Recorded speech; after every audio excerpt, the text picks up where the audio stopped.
കാരണം ഒരുതരം കുരങ്ങന്റെ സ്വഭാവമാണ് മനസ്സിലായി.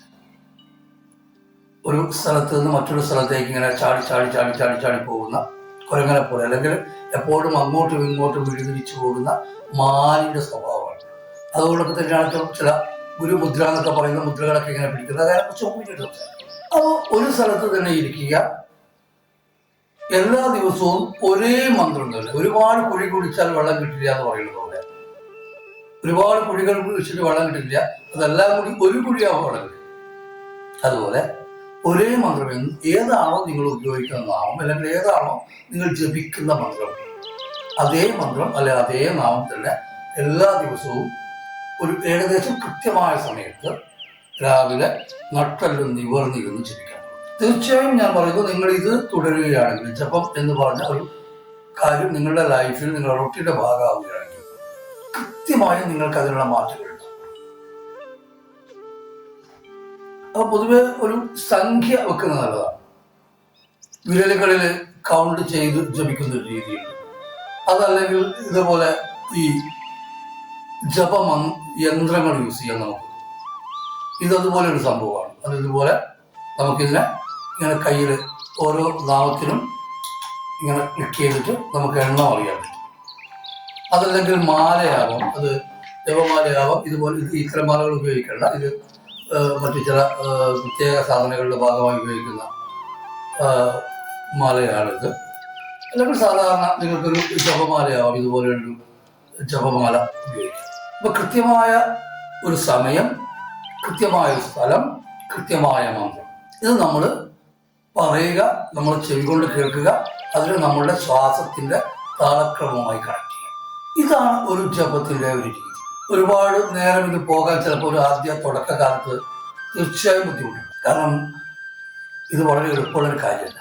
നമ്മൾ പുറമേ നോക്കുമ്പോൾ വളരെ എളുപ്പമാണെന്ന് തോന്നുമെങ്കിലും നിങ്ങൾ വെറുതെ ചെയ്ത് നോക്കിയാൽ നിങ്ങൾക്കറിയാം, ഇത് നോട്ട് സോ ഈസി. കാരണം നമ്മൾ ഇരിക്കാൻ തുടങ്ങുന്നതിന് മുമ്പ് തന്നെ ചാടാൻ തുടങ്ങുന്ന ഒരു സാധനമാണ് നമ്മളുടെ മനസ്സിൽ. അതിനെ അടക്കിയിരുത്തുക എന്ന് പറഞ്ഞത് വലിയ ടാസ്ക്കാണ്. നമ്മൾ ഭയങ്കര ശക്തന്മാരാകും. നമുക്കൊരു പക്ഷെ ഒരു 10 പേരെയൊക്കെ എതിർത്ത് തോൽപ്പിക്കാനുള്ള ശാരീരികമായ ക്ഷമതയുള്ളവരൊക്കെ ഉണ്ടാവാം. പക്ഷെ അവനവന്റെ മനസ്സിനെ ഒരു 5 മിനിറ്റ് പിടിച്ചു നിർത്താൻ, നിൽക്കവിടെ എന്ന് പറഞ്ഞ് നിർത്താൻ നമുക്ക് കഴിയാറില്ല, പലർക്കും കഴിയാറില്ല. അപ്പൊ ഇതിന് നിങ്ങൾ ജപം വളരെയധികം സഹായിക്കും. ജപം എന്ന് പറഞ്ഞ ധ്യാനത്തിലേക്കുള്ളൊരു വഴിയാണ്. ജപത്തിൽ നിന്ന് പതുക്കെ പതുക്കെ പതുക്കെ പതുക്കെ ഞാൻ നേരത്തെ പറഞ്ഞ പോലെ ആ ഒരു വഴിയിലൂടെ പതുക്കെ പതുക്കെ ധ്യാനത്തിലേക്ക് ആടിയുലയുന്ന മനസ്സിനെ പിടിച്ചു നിർത്താൻ നിൽക്കുന്ന ഒരു കയറാണ് ജപം. ജപം എന്നൊരു കയറിൽ പിടിക്കുമ്പോൾ, അല്ലെങ്കിൽ ഉലഞ്ഞുകൊണ്ടിരിക്കുന്നതിനടുത്ത് നമുക്കൊരു പിടിവള്ളി കിട്ടുമ്പോൾ നമ്മൾ ഒന്നിനും അനങ്ങാതെ നിൽക്കും. അതുപോലെ നിൽക്കാൻ നമ്മൾ സഹായിക്കുന്ന ഒന്നാണ് ജപം. അതിന് ഒരുപാട് കാലം, കുറച്ചു കാലം വാചികമായ ജപം പ്രാക്ടീസ് ചെയ്യുക. പിന്നെ ഉപാംശു എന്ന് പറഞ്ഞ അവസ്ഥയിലേക്ക് നമ്മൾ എത്തും. ഉപാംശു ചുണ്ടുകൾ മാത്രം അനക്കുക, പിന്നീട് അകക്കാതെ കൊണ്ട് കേൾക്കാൻ തുടങ്ങുക. കാരണം പരിപൂർണമായി നിങ്ങൾ ഉള്ളിലേക്ക് പോകാം. നിങ്ങളുടെ വാതിൽ എവിടെയുണ്ടോ, ഡോർ സ്റ്റിൽ ഇസ് ദർ, പക്ഷെ അത് തുറക്കാനുള്ള താക്കോൽ കിട്ടുന്നേ ഉള്ളൂ. അതുകൊണ്ട് നിങ്ങൾ പതുക്കെ ഇനി ഉപാംശു എന്ന അവസ്ഥയിലേക്ക് പോകും. അതിപ്പോൾ ഇത്ര ദിവസം കഴിഞ്ഞ് ഉപാംശുവിലേക്ക് പോകാനല്ല, അത് ഓട്ടോമാറ്റിക്കലി ഗ്രാജുവലി നിങ്ങൾ ആ അവസ്ഥയിലേക്ക് എത്തിക്കും. ഉപാംശു എന്ന് പറഞ്ഞാൽ ചുണ്ടുകൾ മാത്രം അനക്കുന്ന ഒരു ജപ രീതിയാണ്.